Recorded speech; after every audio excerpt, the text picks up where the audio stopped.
more deaths. Plus, a fire at an auto body shop, why it posed an extra challenge for firefighters. And dying for the high, how the heroin epidemic is hitting places you'd least expect. Good evening. Thanks for joining us. I'm Dee Gatton. First on Fox, some tragic news to tell you about. Today, a burned body is found in the Performing Arts Center on the U of I campus. It's identified as a 21-year-old student. Officials say the man doused himself in gas and set himself on fire. The Champaign County coroner says it looks like a suicide. We spoke to students who are still in shock over this horrific news. Help is something that we don't think we need. We all like to think of ourselves as this person who's invulnerable to a lot of the hardships of the world, and sometimes we can, persevere. The coroner's office notified who they believe to be the victim's family, but they're still waiting on dental records to officially confirm his identity. Making national headlines, the death of an ex-NFL star. This morning, former Patriot Aaron Hernandez committed suicide in his jail cell. This comes just days after he was found not guilty for the 2012 murder of two men. Authorities say he used a bed sheet to hang himself at a Massachusetts prison. Hernandez was already serving a life sentence for murdering his friend, Odin Lloyd, who dated his fiance's sister.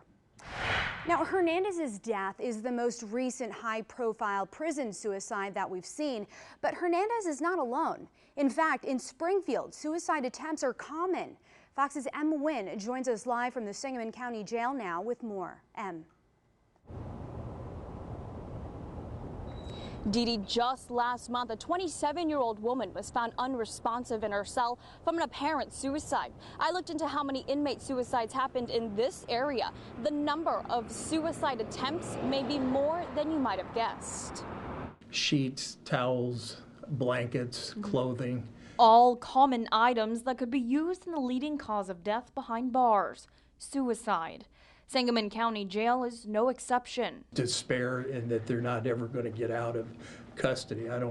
I can't tell you what they might be thinking, why somebody would come up and decide that this permanent solution to a temporary problem would be something that they need to do. Assistant Superintendent Terry Durr says with about 350 inmates, there's at least one suicide attempt every month, but only 2 have resulted in death in the last 25 years. Most recently last month, Tiffany Rusher, just 27 years old. Constantly work on trying to prevent suicides, because that's a #1 risk factor for a lot of people that come to jail, especially people that aren't used to it, or that are embarrassed in society for what they got arrested for. Durr says suicides happen most around trials and big life events. The most common method is strangulation. Right behind that, overdose by drugs or drinking bleach or cleaning fluids, self-inflicted wounds, and foreign object consumption. The county jail offers mental health support and daily counseling. They even give special uniforms, blankets, and mats to those at risk to prevent hangings. Durr says more than anything, don't face the problem alone. Seek help. There's a permanent solution to a temporary problem.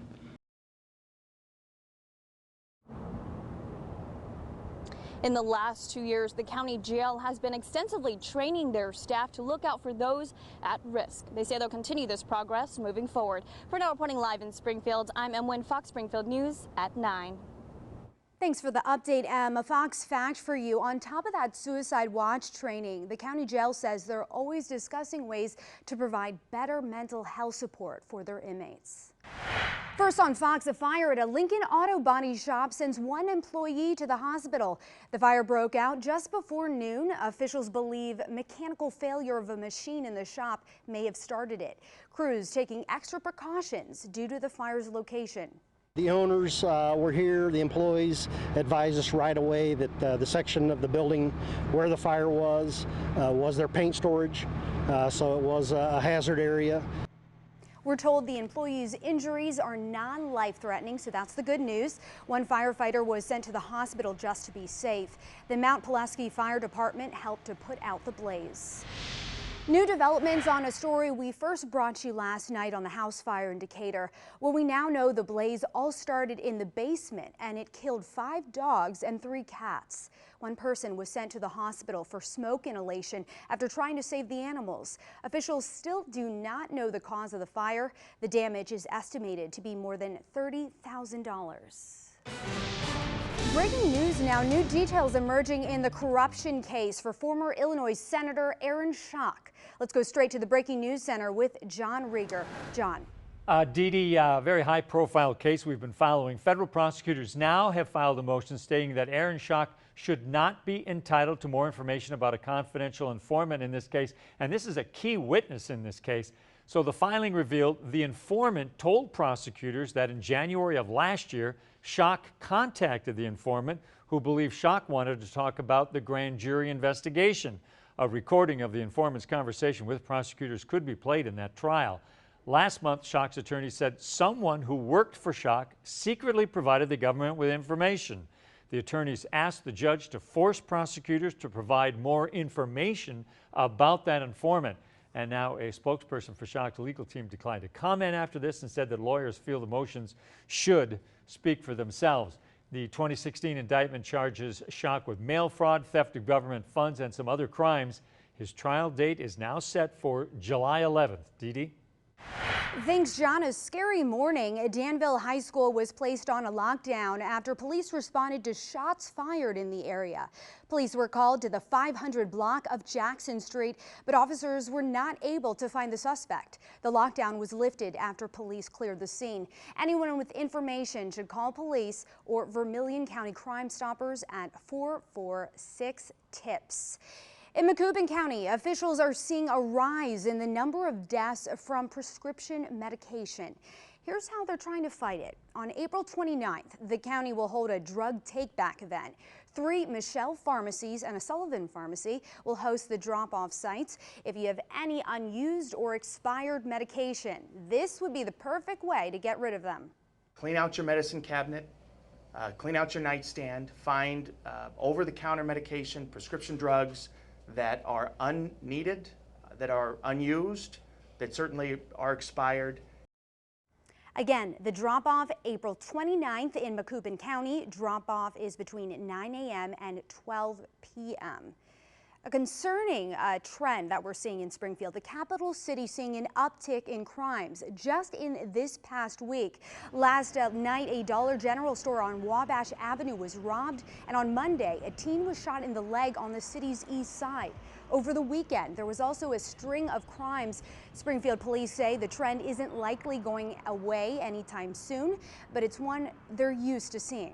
What we'll find is this is a pretty consistent over the years, is that during the summer months, as the weather warms up, there's more activity, which results in more crime.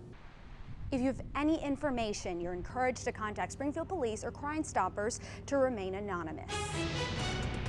Taking a look outside, man, perfect weather tonight. Storms on the way, though. Let's go straight to Chief Meteorologist Cheryl Lemke for your forecast. First on Fox, Cheryl.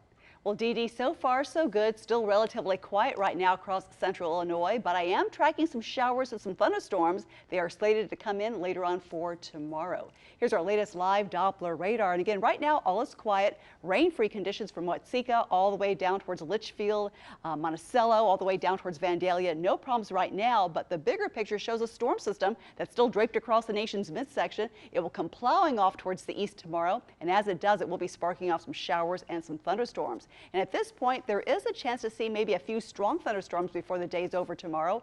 The most favored areas would be east of Interstate 55 and also to southward over towards the I-70 corridor. I'll let you know when those thunderstorms are scheduled to arrive and just how bad it could get. Your full forecast is coming up in just a few minutes. Thanks, Cheryl. New tonight, Bill O'Reilly is out after 2 decades on top. 21st Century Fox dropped the news today. Media reports saying 5 women were paid $13 million to keep quiet about, quote, unpleasant encounters with O'Reilly. Of course, O'Reilly denied any wrongdoing. Tucker Carlson will be moving from 9 p.m. to take over O'Reilly's 8 p.m. slot. Capital City Watch now. Springfield's water was the topic of concern tonight. Fox's Esther Kwan was at a public meeting where people had the chance to speak out and voice their concerns. She's in studio now with more. Esther. Dee Dee, this was the first of 3 public meetings Mayor Jim Langfelder has promised to Springfield residents. Tonight's topic, the city's water supply and resources. About 70 people showed up and asked questions about CWLP and the city's water supply. Some issues brought up tonight were coal ash ponds, which are engineered ponds for the disposal of coal ash. Now, a lot of people are concerned that it's seeping down and polluting the water. However, the city and CWLP say it doesn't pose any danger to the drinking water. And of course, another big topic tonight, a secondary source of water for the city of Springfield. Some people are questioning whether we really need another source. So we're spending money, we're buying properties, we're paying environmental firms, we're doing a lot of things, but yet we're not maintaining the lake we have properly. We're not doing anything for conservation. Mayor Jim Langfelder says having a secondary source of water is vital for the development and future success of the city. Communities that have a safe, quality water supply that's reliable in the future are the ones that are going to grow. And as I said before, we're the secondary source of water for a lot of our communities, Chatham and the surrounding areas, and we don't have a secondary source of water, so that's the main reason for that.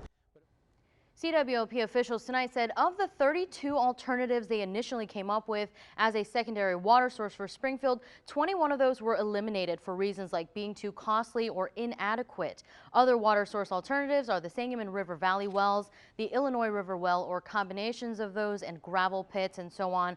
The mayor said he told the EPA and the Army Corps of Engineers if they deny the permit for Hunter Lake, he'll be holding them accountable to provide an alternative secondary water source for the city. Dee Dee? Thanks for that update, Esther. A Fox fact now. Dates or topics for the other 2 public meetings have not been decided just yet. Of course, we'll keep you updated as we learn more. That brings us to our question of the day. According to a recent survey, 60% of Americans can't remember this. Oh my gosh, too many for me. Well, post your guesses on Facebook. We love to hear from you.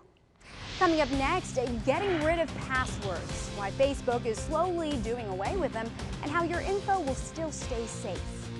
And a string of overdoses at jail, what law enforcement is doing to cut back on drugs. And it's smooth sailing right now across central Illinois, but some thunderstorms are rumbling just to our west. Coming up, I'll let you know when those thunderstorms should be making their arrival and how long they plan to stick around. Plus, a stunning video of a giant asteroid set to whiz past the Earth. We'll explain right after this. You are watching Fox Springfield News at 9 with Dee Dee Gatton, John Rieger, Stacy Skrysak, Chief Meteorologist Cheryl Lemke, and Sports with Donnie Tillman. This is Fox Springfield News at 9.